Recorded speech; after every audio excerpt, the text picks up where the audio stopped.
ইরানি ক্ষেপণাস্ত্র হামলায় ইসরায়েলের প্রধানমন্ত্রী বেনিয়ামিন নেতানিয়াহু নিহত হয়েছেন, এমন দাবি করেছে ইরানি সংবাদ মাধ্যম তাসনিম নিউজ।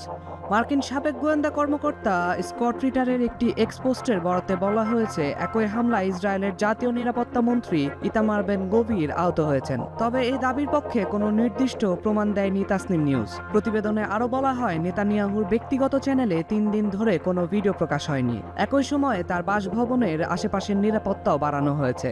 এছাড়া ডোনাল্ড ট্রাম্পের জামাতা জ্যারেড কুশনার এবং মার্কিন প্রতিনিধি স্টিভ উইট এর ইসরায়েল সফরও বাতিল হয়েছে। তবে এখন পর্যন্ত ইসরায়েল সরকার বা প্রধানমন্ত্রীর দপ্তর এ বিষয়ে কোনো আনুষ্ঠানিক বক্তব্য দেয়নি। এদিকে আন্তর্জাতিক গণমাধ্যমগুলো এ ধরনের দাবিকে গুজব বা বিভ্রান্তিকর প্রচারণা হিসেবে উল্লেখ করেছে। দ্য টাইমস অব ইসরায়েল জানায়, ইরানের সামাজিক মাধ্যম প্রচারণায় ইসরায়েলি সেনাদের মৃত্যুর ভুয়া তথ্য ছড়ানোর ঘটনাও সামনে এসেছে।